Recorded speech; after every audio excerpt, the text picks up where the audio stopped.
Hey, welcome back. In this seventh module, I want to talk with you about the people skills that you need in order to win people. And I'm going to kick it off by suggesting that one of the things that is so vital is to understand the curse of TMI. In other words, the curse of what? Too much information, right? You see, people sometimes think that the more information, the better. And in some cases, that's true. People will say, well, Steve, didn't you tell me that I should have all the product knowledge available? And yeah, I believe that you should. But on the other hand, I'm talking about something a little different, something that I have seen cause business deals and product sales to fall apart because of. I want to talk with you about the fact that sometimes we share too much information. I learned this back in the days when I was running my ad agency, and remember, advertising in my judgment is nothing more than salesmanship to the masses.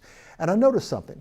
I noticed that frequently when we would work with a client, the client wanted us to tell everybody everything about the business. I mean, when they founded the business, what their warehouses looked like, the family that was behind the business and all this. And it was simple and it made good sense. That owner of the business had put blood, sweat, and tears into it. And they wanted everybody to know the story. I don't blame them, I get that. But they didn't understand that most of the people out there didn't really care. Most of the people out there were so stressed, worried about losing their jobs, scared of what their kids were doing, and concerned over their marriages that they didn't really care. And besides, the average person in the audience out there was being bombarded by well over 2,000 advertising messages every single day. And when you think about all the names on ballpoint pens and radio and television, newspaper, magazine ads, billboard ads, social media, and 1,000 other things, they probably were being hit by that many advertising messages. And what most of us do in order to remain sane through all of this is we put up what we call in the business a pre-attentive barrier. This is a way that we have mentally of screening all of this junk out. Now, as is true with advertisers, it's also true with you as a salesperson. If you're going to get through that pre-attentive barrier, in other words, if you're going to get into the consciousness and the heart of the person that you're trying to sell to, you have got to become an individual who speaks to that person with words and language that they want to hear, that they need to hear, without too much knowledge. The truth of the matter is, I don't care how many plants Coca-Cola has. I don't care that Dr. John Pemberton started that concept back in the 1800s. I don't care about those things. I care about what Coke's going to taste like, what its price is, and how handy it is for me to find. That's what I care about. So I am going to encourage you in your sales career to avoid the curse of too much information. Let me show you what I'm talking about here.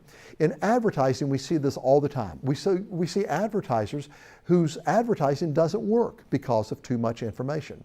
The billboard that you're looking at right now is a billboard. I'm not even going to tell you where it's at. I don't want to embarrass anybody, and you'll notice that I've done what I can to cover up all the identifying marks in this, because again, I'm not here to try to embarrass these people. I simply want to communicate the point that this billboard, which is on a major interstate somewhere in these United States, is a very poor billboard. I mean, look at what you're seeing. First off, we see this doctor up here. He's up here with the stethoscope on with 3 assistants and his name up above him. And over to the right side of that photograph is a list of things they specialized in, followed by a phone number. And then on the right side, I don't know if this is another company or part of his, but it's all on this one cluttered billboard. There's another logo, photographs of other products that they sell, another phone number. Oh, you'll be glad to know that these folks are open on Saturdays. And then a list of the different things that they sell or rent. And then across the very bottom is a big locator line. Folks, I'm telling you, this guy has everything on here but the family poodle. And I would submit to you that virtually nobody sees this billboard because they're flying down the interstate at 70 miles an hour with all kinds of other concerns, and it's so cluttered they don't notice it. But I'll bet on the other hand that the doctor is pretty pleased with this because every morning when he goes into work, he gets to look at his picture. Now, here's my point, and it gets back to something that I will say over and over again in this presentation derived from Zig Ziglar. You have to decide whether you're going to feed your ego or feed your family. And I'm suggesting that we don't worry about our egos, we worry about feeding our family. And this is the kind of advertising that doesn't succeed, and you can fail just as quickly in the sales business by doing the same thing, by giving people all kinds of data and information that they don't care about in order to make yourself kind of feel better, more professional. But on the other hand, in advertising, When a really, really great company comes up with a really, really great new product, they do things very differently. Several years ago, Coca-Cola came out with a brand new product that they told us tasted just like Coke, but it had 0 calories. Do you know what I'm talking about? Yeah, Coke Zero. This is one of the billboards that they launched that campaign with. It's a cute billboard, tastes so much like Coke, we should sue ourselves. Yeah, it's kind of funny, 9 words, but I want you to see what you actually see on this billboard. You see 2 things. First off, you see the promise, these 2 words, like Coke, and secondly, you see the solution to the promise. And I'm sure this was a Photoshop can of Coke, because on that can you see 1 word standing out above everything else. That word is what? Zero. Like Coke, 0 calories. That's the complete promise. And do you know something?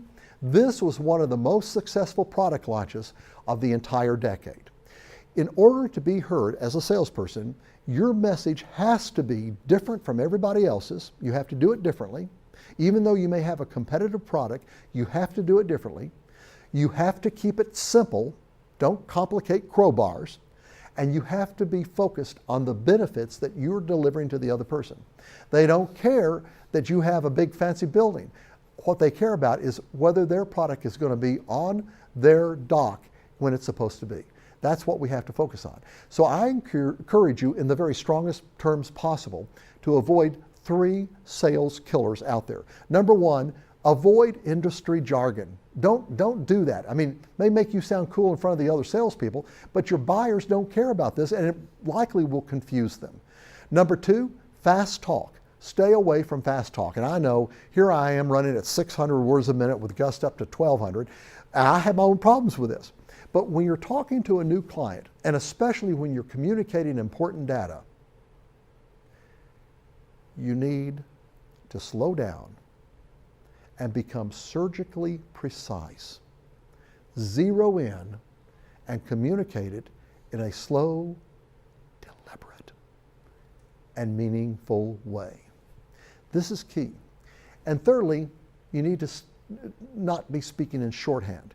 In other words, don't use the phrases that you use with your other people on your sales team. Don't do that. Talk in street language that the person that you're communicating with will fully understand. If you do these 3 things, you're going to be a far better salesperson because you will become a far better communicator. The operative phrase in all of this is to get into your client's shoes before you begin the hike. Get on his side of the fence, understand what his needs are, and communicate accordingly. And again, that does not necessarily mean that we have to have a whole lot of data going on all the time. One thing that many failures have in common is that they accuse other people for their failures. Don't do that. Don't do that. A lot of times we actually accuse other people for our own failures. And this sort of brings me into this next point. I want to suggest that if you're going to be successful in selling, don't be stupid. Now you're thinking, well, see, what does that mean? Let me tell you exactly what I mean. The reality is you have to understand how other people tick. There's an old saying, I don't really like this because it's pretty crude, but there's an old saying that buyers are liars. Now, I don't think that that's necessarily true, but buyers in many cases will not tell you the truth. In some cases because they have not clearly processed it themselves and they're not really clear where they're at on something. But you cannot afford to listen to what you're told and believe that in every case, especially when you're in the sales business. And this is what I mean by don't be stupid. I like what Jesus said. Jesus told his followers to be as wise as snakes, but as meek as doves. There is a place for meekness, and I believe that we should be meek. I try my best to be a meek person. But at the same point, I want to be wise. I want to understand that some people out here are not going to treat me fairly. And it's not that I'm going to become cynical, but it's going to be that I have my antenna up and I'm going to be paying attention to avoid those bad situations. You never take part in that kind of behavior yourself, but at the same moment, you need to be able to identify it when other people are doing it. This is what I call the parable of the stones. Going back a couple of hundred years in our country's history, it was in the early days, and this takes place in a small hamlet up in the northeastern corridor. Up in this small hamlet, made up of only a few hundred people, lived a cobbler. This man was a well-liked man in the community. He had made the shoes for practically everybody that lived there. He was a great shoemaker. but he was not a very good businessman. And he had borrowed money. He had not yet paid it back. Early one morning, there was a banging at his front door. He opens the door of his shop, and standing out there on the town square is the town moneylender. This man is a greedy, evil person that charges high interest rates. And this moneylender looks at the cobbler and says, "I want my money, and I want it now." But with that, the cobbler looked at him and said, "Sir, I don't have your money yet, but please give me until later this week, and I will pay you fully." But that wasn't good enough. With that, the two thugs that were on either side of the lender stepped into the cobbler's shop. They grabbed the cobbler, drug him out onto the gravel street in front, threw him down on the street in front of all the townspeople, and with that, the lender began to berate this man. The cobbler's young daughter was still in the shop. She couldn't take it any longer. She runs out into the street, standing between her father on the ground and the lender. She looks at the lender and she says, "Sir, what have we got to do to appease you?" And with that, the lender looked at her and said, "Well, young lady, so you want to get involved here? Very well. You can do one of two things. You can either turn around right now and go back inside that shop, and I will get my money, I will take the shop, and I will get the house. Or if you want to be involved, very well. I will reach down on the gravel road and I will pick up two stones. I'll pick up a white stone, I'll pick up a brown stone. I will put both of them in my bag, my little money bag right here. You reach inside my bag, you pull out one of the stones. If you pull out the white stone, then all is forgiven, all is forgotten. I walk away with nothing. But if you pull out the brown stone, then I will get the shop, I will get my money, I will take the house. And this afternoon, young lady, you will become my bride." Well, before she could even think, the old man was bent down picking up the stones. But she was paying attention, and she noticed that instead of a white stone and a brown stone, he was actually picking up two brown stones. So thinking very quickly, she said, "Sir, I'll take you up on your offer." And quickly she reaches inside the bag, she pulls out one of the brown stones, but before anybody can see it, she drops it. And it instantly mixes back with all the stones on the ground. And she looks at the lender and she says, Sir, I dropped my stone. But please pull out the remaining stone and show it to all. That way they will surely know the color of the stone that I pulled out." Well, the old man knew that he'd been had, but he was too embarrassed to admit what he had done. So that afternoon, he went home with no money, no shop, no house, and no bride. My point is clear. You have to get smart. You have to think about how other people are doing and understand that and factor that into your equation. Get smart. Don't be foolish. Don't assume the best in every case. Something else I want to talk to you about in our little visit as we go on here. I want to talk with you about the need to go for what I call the GBE. The GBE. Now what is that? That, folks, is what I call the goosebump effect. In other words, I am going to submit to you that our goal as salespeople is to give people goosebumps. Talk to people where their hearts are. And I need to especially speak to some of you that are a little bit older, those of you that are in your late 40s and older. You grew up in a generation that was commonly known as the age of modernity, the age of modernism. It goes back about 300 or 400 years. And in that age, we were taught that if you get enough facts and you stack those facts on top of each other, you come to a clear conclusion. It doesn't matter how you feel, how you behave, fact is fact is fact. Now, on the other side, if you're much under 40, you grew up in what is becoming known as the postmodern age. And in this age, younger people have been taught to do your own thing. You just feel the way you want to feel. Your truth is your truth. Don't let anybody else put any truth on you. Now, honestly, I think both sides are right and I think both sides are wrong. I believe that we modernists are correct when we say that there is such a thing as absolute truth, absolutely. I believe that. But on the other side, I'm very sympathetic to postmodernists who look at us and they say, well, if you've got all the truth, then why don't you act better? Why don't you show more hospitality and more kindness to folk? You see, I think there's truth on both sides. But as salespeople, we have to understand the people we're talking to. Now, if you're talking to somebody that's in their late 40s or older, give them facts in most cases. That works real well. But if you're talking to somebody that's a bit younger, frequently the best thing to do is to lead with the story. You tell a story, you touch a heart, And that's when they begin to think about buying what you have. That's when change begins to happen. You know, I used to get in front of audiences and say something that a lot of other people have said. I used to say, you know, the longest 15-inch trip in the world is the one from your head to your heart. Well, over these last few years, I have come not to believe that anymore. I don't believe the longest 15-inch trip in the world is from the heart to the head. Instead, I think that the longest 15-inch trip in the world is the one from the heart to the head. This is what I call the motivation information matrix. And my point is this: instead of dumping a lot of data on people and then asking for the order, especially if they're younger people, think about leading with a story. Give them a story. Give them an application in a story so they can really understand it with their heart. And then give them the data. If all you do is simply touch their heart with a story, then you're just manipulating them. Instead, what we want to do is make sure that we follow that with clear, logical data so they can make a good choice. But this is key to everything. Let me give you an example of what I'm talking about. McDonald's. I didn't see McDonald's Christmas commercial last Christmas. But something that McDonald's might do on the air at Christmas might be very, very different than what we would think. I mean, I've never seen a McDonald's TV commercial where some guy shows up in a white lab jacket holding a burger saying, "Hi, I work at McDonald's and we sell these. They cost so much and we make so much profit. Eat more burgers." I've never seen anybody say that. I mean, they just don't sell that way. But instead, what they do is they touch our heart and then they give us some data. Like I said, I didn't see McDonald's Christmas commercial last year, but something very typical of what they might do, or a comparable company might do, might open up like in somebody's living room. And it's at Christmas time. And there's this beautiful crackling fireplace. And over on this side, there's this big green overstuffed chair. And over here on this side, there's this beautifully decorated Christmas tree. And right here in the living room, between the big green overstuffed chair and the fireplace, there is a little round table. And standing in front of this little round table is Billy. Billy's about 4 years old.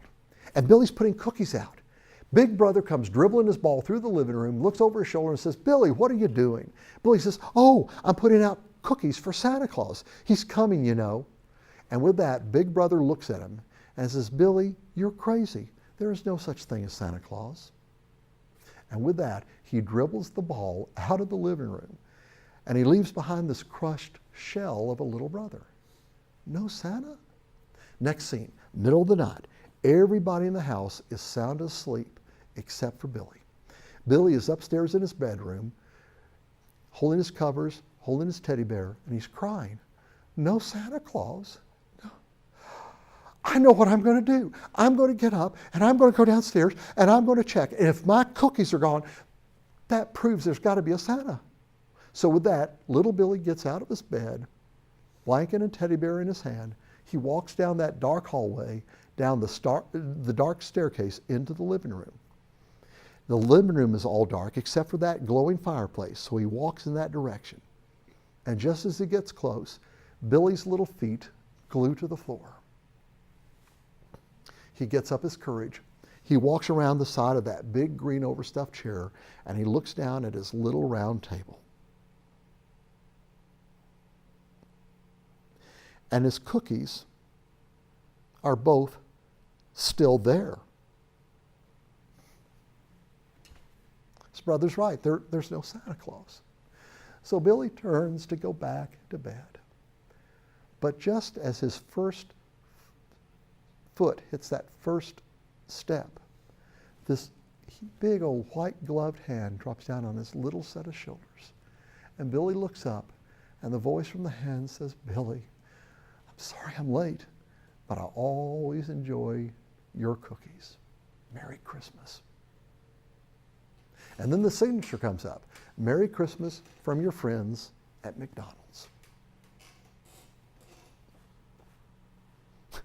Now, which one of those sold you the hamburger? The guy with the burger or Billy? You see, folks, we are people of the heart. Our hearts need to be touched to understand broader principles. And I'm suggesting that this is what you do. Some of you probably had some goosebumps when I told you that. Touch another person's heart, then communicate the actual hard benefits. Well, that just about wraps this visit up, but I will be coming back, Module 8, the 7 keys to a worry-free money life.